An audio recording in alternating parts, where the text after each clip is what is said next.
Esta es una producción de Grupo Fórmula. Encuentra más contenido como este en radioformula.mx. Ya estamos de regreso. Mire, ayer por la tarde se publicó en el Diario Oficial de la Federación la reforma a los artículos 76 y 78 de la Ley Federal del Trabajo, el incremento a los días de vacaciones y surte efecto a partir del 1 de enero del 2023. Para hablarnos sobre este asunto está el abogado Diego García Saucedo, especialista en temas laborales e integrante de la Academia Mexicana del Derecho Procesal del Trabajo. Muchas gracias, abogado. Muy buenos días. Hola, Juan. Muy buenos días. Al contrario, un gusto y gracias a ustedes. ¿Cuál la trascendencia de oficializar estas vacaciones dignas? Mira, realmente era ineludible el hecho de que México estaba en último lugar de América Latina, por ejemplo. Era necesario el aumento de los días de vacaciones.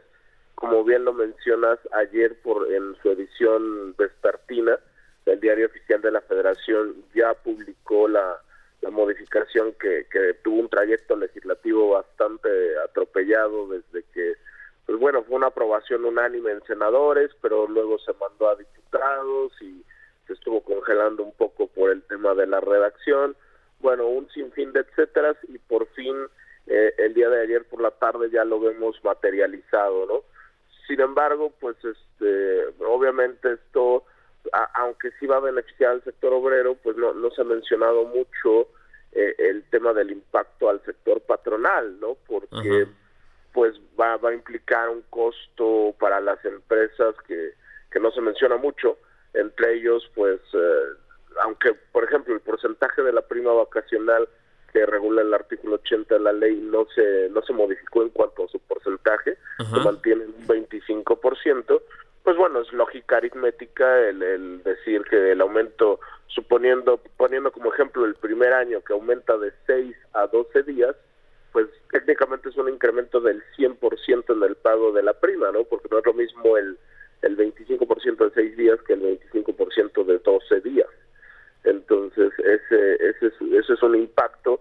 Se está calculando que los costos digamos, por ejemplo, cuando existe una separación, si bien la ley menciona que las vacaciones están diseñadas para disfrutarse, no para pagarse, cuando existe una separación por el motivo que sea, incluso una renuncia voluntaria, por ejemplo, por los días no disfrutados de vacaciones, ahí sí se tienen que pagar en finiquito. Entonces, bueno, pero esa es una manera en que los costos de las empresas van a incrementarse de manera alta. Se estima que con esto hay que considerar un punto muy importante, es que más del 75% del empleo de este país es otorgado por patrones que son pequeños y microempresarios.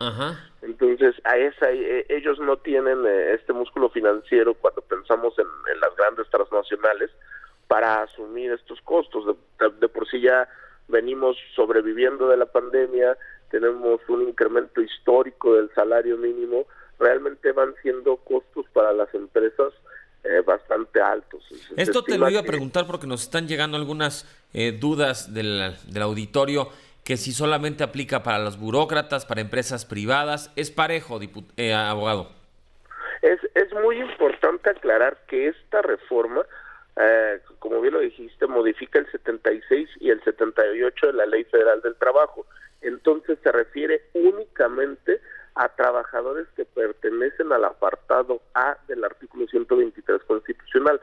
En palabras simples, al sector privado y a algunas paraestatales. La ley burocrática, que es el apartado B del 123, no ha sido modificada en ese sentido, ¿no? Esto es solo para, diciéndolo en términos coloquiales, para trabajadores del sector privado. ¿Qué pasa si estas empresas no respetan lo publicado a partir de ayer en el Diario Oficial de la Federación? Bueno, es muy importante decir que esto ya viene a formar parte de la ley. Esto quiere decir es mandatorio, no es opcional. Las empresas tienen que asumirlo independientemente del costo que les pueda representar. Y bueno, si existiera una inspección de parte de la Secretaría del Trabajo y Previsión Social y averiguan, pueden verificar que no se están otorgando las vacaciones como marca la ley, pueden ser multas costosísimas, ¿no? Uh-huh. Ahora, estamos platicando con el abogado Diego García Saucedo, especialista en temas laborales. Entiendo que pues ustedes, los especialistas, consideran que con esto se da un paso importante para la justicia laboral. Ya nos hablabas que estábamos en la materia en el último lugar en América Latina. ¿Qué más hace falta? ¿Cuáles son los grandes pendientes que nos deberían de poner a los mexicanos entre los países con más justicia laboral? ¿Cuáles son los rubros que te preocupan, abogado? Bueno, aquí, insisto, a mí me preocupa el tema de que lo estamos viendo como muy disparejo. Es un hecho que la ley es proteccionista del trabajador. Esto quiere decir, él siempre va a buscar velar por sus derechos, pero, pues bueno, también, insisto, nos olvidamos que los pequeños y microempresarios son los que dan más empleo en el país, ¿no? Se calculaba que el costo de implementación de este incremento para las empresas, anualizándolo y hablando de todo el país, puede tener un costo hasta cerca de 90,000 millones de pesos. Esto es incluso superior a muchos presupuestos de algunas secretarías, ¿no? Entonces, eso es lo que también no estamos viendo el impacto. Yo diría justicia laboral para el sentido de que se lo merecían los trabajadores. Por supuesto que sí. La parte que se nos olvida es tratar de proteger al pequeño y microempresario, que es el que da las mayores fuentes de empleo, ¿no? Estamos suponiendo en el sector patronal que este incremento sí va a ayudar, uno, a estimular al trabajador a que sea más productivo y a reducir el índice de rotación de personal, lo que traería pues beneficio para ambas partes, ¿no? Porque el trabajador obviamente va a estar estimulado a durar más en su trabajo, porque el incremento de días va con base en su antigüedad, ¿no? Entonces, entre más antigüedad tenga, más días de vacaciones va a tener, y eso va a promover su permanencia en la empresa, y ahí es un ganar-ganar, ¿no? Bueno, ¿alguna reflexión sobre este asunto? Y si no me permites preguntarte sobre lo que ha significado en esta pandemia el trabajar desde casa en términos de productividad, cómo le ha ido a las empresas con esta situación, porque ya estamos hablando de una sexta ola y con esta posibilidad de que otra vez muchas personas, un buen número de mexicanos regresen o retomen sus actividades después de vacaciones, pero desde casa.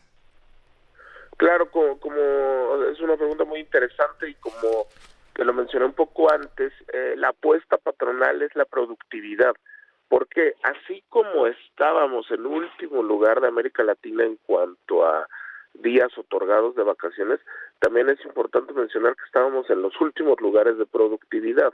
Entonces, bueno, aquí la apuesta es encontrar nuevas formas de mejorar la productividad, y en un supuesto como el que tú mencionas, que pudiéramos aumentar el trabajo remoto, que también ya es un nuevo capítulo en la ley que existió a partir de enero de 2021, pues al tener más vacaciones se pudiera estimular al trabajador a ser más productivo, ¿no? Porque también tenemos que ir subiendo ese lado. Por un lado subimos las prestaciones laborales, y por otro lado tenemos que subir la productividad, y eso es buscar nuevos esquemas, ¿no?